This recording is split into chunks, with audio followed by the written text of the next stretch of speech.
احوال برزخ، موت کے وقت اور موت کے بعد مومن کا اعزاز۔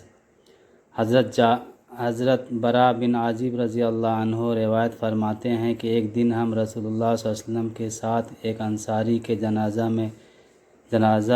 میں قبرستان گئے۔ جب قبر تک پہنچے تو دیکھا کہ ابھی لحد نہیں بنائی گئی ہے۔ اس وجہ سے نبی کریم صلی اللہ علیہ وسلم بیٹھ گئے اور ہم بھی آپ صلی اللہ علیہ وسلم کے آس پاس باادب اس طرح بیٹھ گئے کہ جیسے ہمارے سروں پر پرندے بیٹھے ہیں۔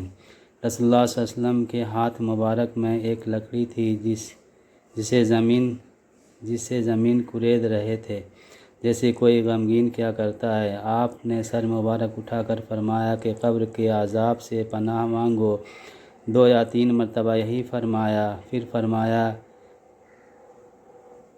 کہ بلا شبہ جب مومن بندہ دنیا سے جانے اور آخرت کا رخ کرنے کو ہوتا ہے تو اس کی طرف آسمان سے فرشتے آتے ہیں جن کے سفید چہرے سورج کی طرح روشن ہوتے ہیں۔ ان کے ساتھ جنتی کفن ہوتا ہے اور جنت کی خوشبو ہوتی ہے۔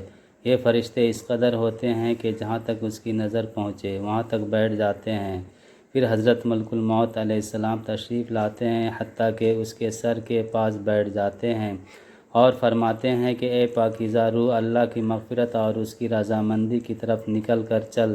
چنانچہ اس کی روح اس طرح سہولت سے نکل آتی ہے جیسے مشکیزہ میں سے پانی کا قطرہ بہتا ہوا باہر آ جاتا ہے۔ پس اسے حضرت ملک الموت علیہ السلام لے لیتے ہیں۔ ان کے ہاتھ میں لیتے ہی دوسرے فرشتے جو دور تک بیٹھے ہوتے ہیں پل بھر بھی ان کے ہاتھ میں نہیں چھوڑتے، حتیٰ کہ اسے لے کر اسی کفن اور خوشبو میں رکھ کر آسمان کی طرف چل دیتے ہیں۔ اس خوشبو کے متعلق ارشاد فرمایا کہ زمین پر جو کبھی عمدہ سے عمدہ خوشبو مشک کی پائی گئی ہے اس جیسی وہ خوشبو ہوتی ہے۔ پھر فرمایا کہ اس روح کو لے کر فرشتے آسمان کی طرف چڑھنے لگتے ہیں اور فرشتوں کی جس جماعت پر بھی ان کا گزر ہوتا ہے وہ کہتے ہیں کہ یہ کون پاکیزہ روح ہے؟ وہ اس کا اچھے سے اچھا نام لے کر جواب دیتے ہیں جسے دنیا میں دوبارہ نکالوں گا۔ چنانچہ اس کی روح اس کے جسم میں واپس کر دی جاتی ہے۔ اس کے بعد 2 فرشتے اس کے پاس آتے ہیں جو آ کر اسے بٹھاتے ہیں اور اسے سوال کرتے ہیں کہ تیرا رب کون ہے؟ وہ جواب دیتا ہے میرا رب اللہ ہے۔ پھر اس سے پوچھتے ہیں کہ تیرا دین کیا ہے؟ وہ جواب دیتا ہے میرا دین اسلام ہے۔ پھر اس سے پوچھتے ہیں کہ یہ کون صاحب ہیں جو تمہارے اندر بھیجے گئے؟ وہ کہتا ہے وہ اللہ کے رسول ہیں صلی اللہ علیہ وسلم۔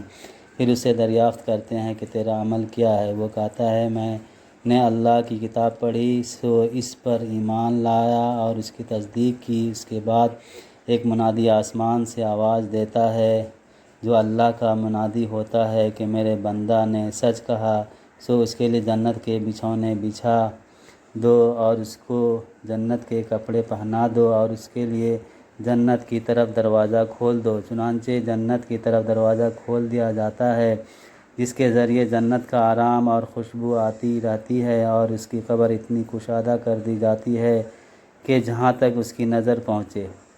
اس کے بعد نہایت خوبصورت چہرہ والا، بہترین لباس والا اور پاکیزہ خوشبو والا ایک شخص اس کے پاس آ کر کہتا ہے کہ خوشی کی چیزوں کی بشارت سن لے، یہ تیرا وہ دن ہے جس کا تجھ سے وعدہ کیا جاتا تھا۔ وہ کہتا ہے تم کون ہو؟ تمہارا چہرہ حقیقت میں چہرہ کہنے کے لائق ہے اور اس لائق ہے کہ اچھی خبر